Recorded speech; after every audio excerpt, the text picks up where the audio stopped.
मेरे प्यारे साथियों, आप सभी का स्वागत है आपके अपने यूट्यूब चैनल ट्रिकी नंबर 1 में।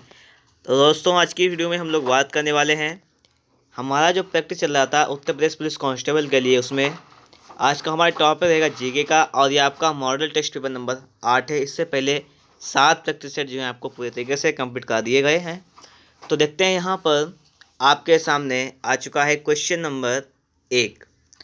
क्वेश्चन नंबर 1 आपके सामने लिखा हुआ है, चर्चा में रही मास्कुरिक्स वैक्सीन किस रोग की पहली वैक्सीन है?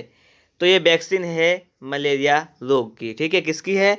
तो ये मलेरिया रोग की पहली वैक्सीन है। अगर इसके बारे में बात की जाए तो यह छोटे बच्चों को सुरक्षा प्रदान करने वाला पहला टीका बनाया गया था, और इसे कब बनाया गया था? 1987 में बनाया गया था। ठीक है, किसके द्वारा बनाया गया था? ये बनाया गया था ब्रिटिश में। आगे देखो, अगला क्वेश्चन आपके सामने है कि देश का सर्वोच्च साहित्य पुरस्कार ज्ञानपीठ पुरस्कार से हाल ही में किसे सम्मानित किया गया है? तो किसे सम्मानित किया गया है आपको यहाँ पर ये बताना है। तो ये सम्मानित किया गया है नीलमणि फूलन जूनियर और दामोदर माउजो को। ठीक है, ये 2 लोगों को सम्मानित किया गया है। अगला लिखा हुआ है कि भारत पेट्रोलियम ने हरित हाइड्रोजन उत्पाद के लिए किस संगठन के साथ सहयोग की पहल की? ये आपको यहाँ पर बताना है। ठीक है, कि भारत पेट्रोलियम ने हरित हाइड्रोजन उत्पाद के लिए किस संगठन के साथ सहयोग की पहल की? ठीक है, तो ये आपको आप यहाँ पर बताना। तो आपका ये हो जाएगा BARC। ठीक है, भाभा एटॉमिक रिसर्च सेंटर, मतलब भाभा परमाणु अनुसंधान केंद्र के साथ सहयोग की पहल की है। अगला अगर क्वेश्चन देखा जाए तो अगला क्वेश्चन आपके सामने लिखा हुआ है कि ट्रू कॉलर द्वारा नवीनतम अंतर्दृष्टि के अनुसार 2021 में स्पैम कॉल से भारत कौन सा सबसे अधिक प्रभावित देश है? तो भारत जो है उसका नंबर है 4था। ठीक है, 4था नंबर रहा।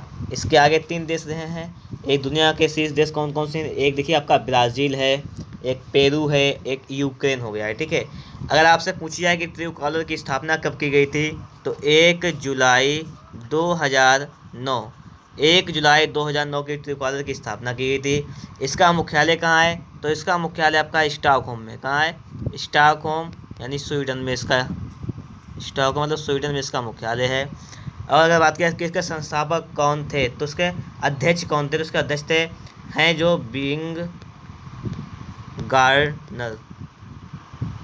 गार्डन, ये इसके अध्यक्ष हैं। अगला क्वेश्चन है कि G20 देशों ने ग्लोबल वार्मिंग को कितने डिग्री सेंटीग्रेड से कम रखने की आवश्यकता पर सहमति व्यक्त की है? तो ये व्यक्त की है 1.5 डिग्री सेल्सियस से कम रखने की आवश्यकता व्यक्त की है। क्लियर? अगला है कि किस देश की संसद द्वारा इच्छा मृत्यु की इजाज़त देने वाला विधेयक पारित किया गया है? तो ये है संसद पुर्तगाल देश की। तो पुर्तगाल देश की संसद द्वारा इच्छा मृत्यु की इजाज़त देने वाला विधेयक पारित किया गया है। ठीक है, तो जब अगला है कि चंद्रगुप्त द्वितीय के समय पाशुपतों का एक प्रबल केंद्र था। तो ये कहाँ था? ये था मथुरा में। ठीक है, प्रबल केंद्र कहाँ था? ये मथुरा में था। परम भागवत की उपाधि धारण करने वाला प्रथम गुप्त शासक कौन था? तो परम भागवत की उपाधि धारण करने वाला पहला गुप्त शासक कौन था आपका? तो ये गुप्त शासक था चंद्रगुप्त द्वितीय। अगर हम लोग बात करें कि परम भागवत की उपाधि धारण करने वाले और भी शासक थे, उनका नाम क्या गया था? तो एक तो आपका चंद्रगुप्त द्वितीय हो जाएगा, और इसके बाद आपका था कुमारगुप्त प्रथम। एक था आपका कुमारगुप्त प्रथम, एक आपका था स्कंदगुप्त,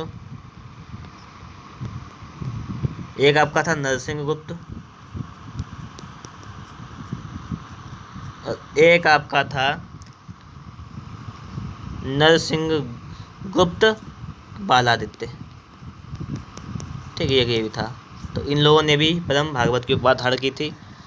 वह मुगल सम्राट जिसके जीवन से धैर्य व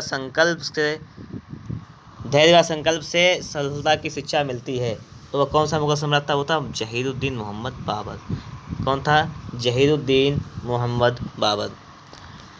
निम्नलिखित में से 1717 में कौन सा में कौन से मुगल सम्राट ने अंग्रेजों की ईस्ट इंडिया कंपनी को भारत में व्यापार का विशेषाधिकार प्रदान करने का फरमान जारी किया? तो ये था फर्रुखसियर ने ये जारी किया था। ठीक है, आगे देखिएगा। अगला क्वेश्चन है कि 18वीं सदी के पूर्वार्ध में बंगाल के नवाबों की राजधानी निम्नलिखित में से कहाँ थी? तो ये बंगाल 18वीं सदी के पहले पूर्वार्ध में बंगाल के नवाबों की राजधानी कहाँ थी? तो ये थी मुर्शिदाबाद में। कहाँ थी? तो ये राजधानी थी मुर्शिदाबाद में थी।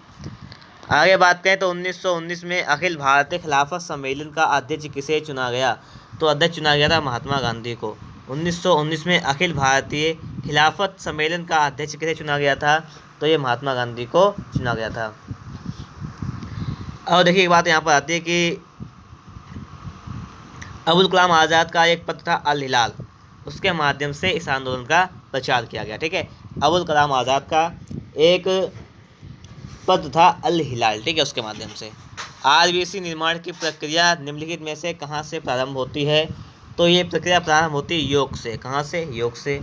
अगर आपसे पूछा जाए कि भ्रूणीय अवस्था में आरबीसी का निर्माण कहाँ से होता है? तो यकृत में होता है।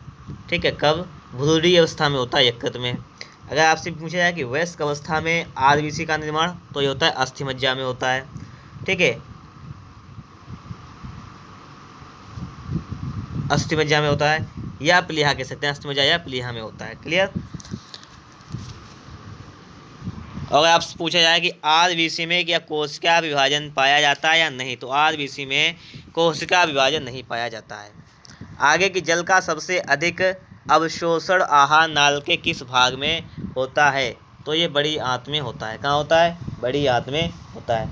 बड़ी आंत के कितने भाग होते हैं? तो बड़ी आंत के 3 भाग होते हैं, आपको मालूम होगा। एक होता है सीकम, एक होता है कोलन, एक होता है रेक्टम। ये बड़ी आंत के 3 भाग होते हैं। क्लियर? निम्नलिखित में से कौन सी ग्रंथि एक अंतःस्रावी ग्रंथि नहीं है? अंतःस्रावी ग्रंथि नहीं, ये पूछा गया है।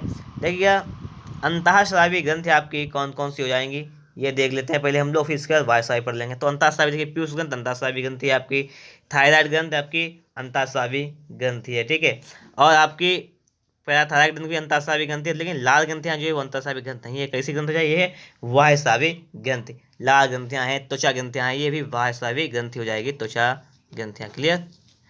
आगे की निम्नलिखित में से कौन बढ़ते भ्रूण के लिए पोषक ऊतक का कार्य करता है? निम्नलिखित में से कौन बढ़ते भ्रूण के लिए पोषक ऊतक का कार्य करता है? तो यह एंडोस्पर्म। कौन करता है? एंडोस्पर्म जो है भ्रूण के लिए ऊतक का कार्य करता है, पोषक ऊतक का। निम्नलिखित में से किसके परावर्तन को प्राप्त कर चमगादड़ अपने मार्ग से अवरोधकों की पहचान कर सकती है? तो यह है पराश्रव्य तरंगों। किसकी? पराश्रव्य तरंगों के। अब अगर हम लोग बात करें यहाँ पर कि पराश्रव्य तरंग किसे कहते हैं, तो 20,000 हर्ट्ज से अधिक आवृत्ति वाली तरंगें जो होती हैं उन्हें पराश्रव्य तरंगें कहते हैं। पदार्थ की वह अवस्था जिसमें आकार व आयतन निश्चित होते हैं तो होती है ठोस की अवस्था। ठीक है, ठोस अवस्था में होता है। हारमुज जलसंधि किसको आपस में जोड़ती है? हारमुज जलसंधि फारस की खाड़ी और ओमान की खाड़ी को आपस में जोड़ती है। आगे लिखा हुआ है कि जापान के डेट्रॉइट के नाम से किस नगर को जाना जाता है? तो ये जाना जाता है नागोया को। किसे? ये नागोया को जाना जाता है।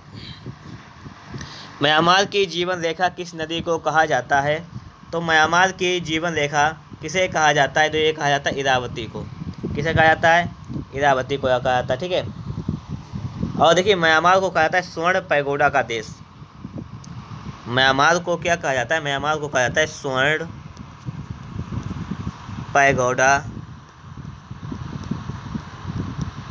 का देश। म्यांमार को कहा जाता है स्वर्ण पैगोडा का देश भी कहा जाता है। क्लियर? आगे लिखा हुआ है कि भारत में गन्ने का अग्रणी उत्पादनकर्ता राज्य कौन सा है? तो वो है आपका उत्तर प्रदेश। कौन सा है? उत्तर प्रदेश है। सूची 1 को सूची 2 के साथ सुमेलित करना है। यहाँ पर हमें सूची 1 को सूची 2 के साथ सुमेलित करना है। देखो,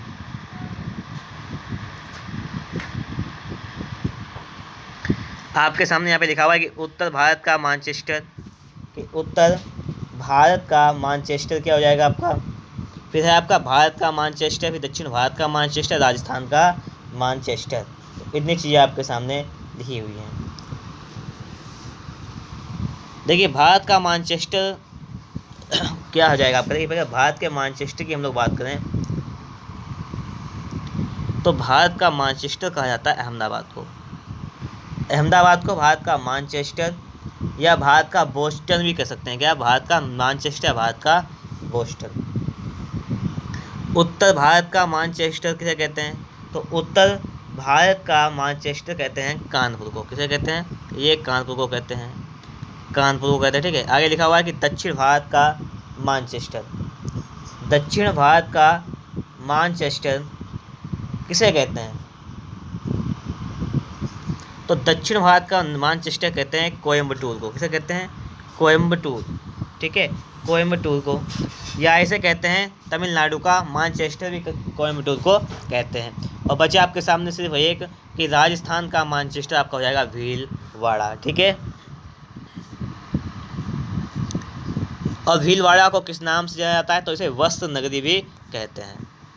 राज्य पुनर्गठन आयोग के अध्यक्ष कौन थे, तो राज्य पुनर्गठन आयोग के अध्यक्ष थे फजल अली। कौन थे, फजल अली थे। आगे कि भारत के महान्यायवादी को पद से कैसे हटाया जाता है, भारत के महान्यायवादी को पद से कैसे हटाया जाता है पूछा गया है, तो राष्ट्रपति द्वारा केंद्र सरकार की सिफारिश पर हटाया जाता है। सर्वोच्च न्यायालय के किसी न्यायाधीश को उसके कार्यकाल की समाप्ति के पूर्व कैसे हटाया जा सकता है, तो इसमें हो जाएगा आपका कि उस पर संसद की सिफारिश पर राष्ट्रपति द्वारा उसे हटाया जा सकता है। क्लियर। अगला है आपका कि भारत में राष्ट्रपति द्वारा उच्चतम न्यायालय से परामर्श संबंधित प्रावधान को कहाँ से ग्रहण किया गया है, तो ये ग्रहण किया गया है कनाडा से। कहाँ से, ये कनाडा से लिया गया है। मुद्रास्फीति से किस वर्ग को हानि होती है, मुद्रास्फीति से किस वर्ग को हानि होती है, तो ये हानि होती है ऋण देने वालों को, मुद्रास्फीति से हानि होती है। और किसे होती है, ये होती है हानि होती है उपभोक्ता को होती है, गरीबों को होती है, ऋण देने वालों को होती है, आयात महंगा हो जाता है, कल्याण कार्यक्रम प्रभावित होता है, निश्चित आय वर्ग को नुकसान होता है, सभी लघुकालीन कार्यक्रम प्रभावित होते हैं। ठीक है, किससे, मुद्रास्फीति से। निम्नलिखित में से कौन सा कार्य आरबीआई का नहीं है, ये आपसे पूछा गया है।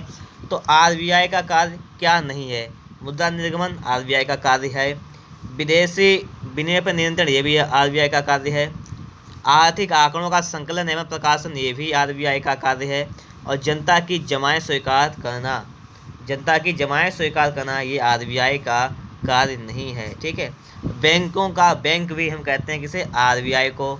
सरकार का बैंकर भी किसे कहते हैं, आरबीआई को कहते हैं। ठीक है, अगला है कि निम्नलिखित में से कौन सी योजना सही सुमेलित है, कौन सी योजना सही सुमेलित है। प्रथम योजना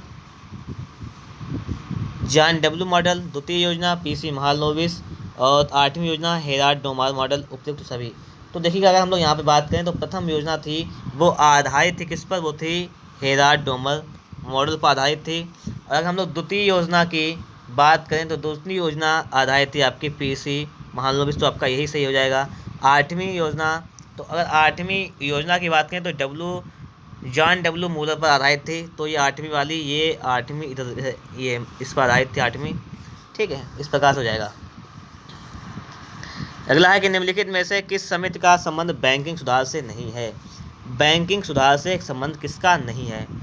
ठीक है, ये आपको यहाँ पर बताना है। तो आपके सामने लिखा हुआ है फेरवानी समिति, तो इसका संबंध जो है बैंकिंग सुधार से नहीं है। तारापोर समिति का सुधार संबंध किससे, बैंकिंग सुधार से है। ये कब की है, 1998 की है। गायपोरिया समिति ये 1990 की है। इसके बाद नरसिम्हन समिति, ये दो समितियाँ आती हैं, एक थी फर्स्ट एक थी सेकंड। एक कौन सी, एक फर्स्ट एक सेकंड थी। ठीक है, ये फर्स्ट वाली कब थी, ये 1991 की थी, और ये कब थी, 1997। क्लियर। जिगर मुरादाबादी का जन्म उत्तर प्रदेश में कहाँ हुआ था, तो ये हुआ था मुरादाबाद में। कहाँ हुआ था, मुरादाबाद में इनका जन्म हुआ था। उद्गम स्थल के आधार पर उत्तर प्रदेश की नदियों को कितने भागों में बांटा गया है? तो उत्तर प्रदेश की नदियों को 3 भागों में बांटा गया है। ठीक है, कितने भागों में? 3 भागों में। निम्नलिखित में से किसने नृत्य और इससे संबंधित विषयों में प्रशिक्षण प्रदान करने के लिए कलाश्रम नामक संस्था की स्थापना की थी? तो कलाश्रम नामक संस्था की स्थापना किसने की थी? पंडित बिरजू महाराज ने की थी। ठीक है, आगे देखिएगा।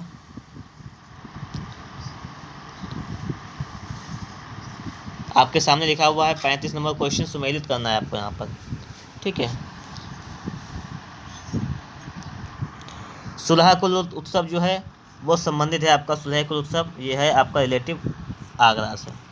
ठीक है, फिर आपका है कजरी महोत्सव है आपका मिर्ज़ापुर से। लट्ठमार ये है आपका बरसाना से, ये बरसाना हो जाएगा लट्ठमार। फिर गंगा महोत्सव हो जाएगा आपका वाराणसी। तो इसको गंगा महोत्सव यहाँ से इसको लाएंगे, इसको मिला देंगे गंगा महोत्सव का वाराणसी से। क्लियर, मिला गया। आगे देखिएगा कि उत्तर प्रदेश सरकार द्वारा जमीन की धोखाधड़ी रोकने के लिए कुल कितने अंकों का यूनिट आईडी नंबर जारी किया गया है? तो ये जारी किया गया है 16 अंकों का एक नंबर जारी किया गया है। ठीक है,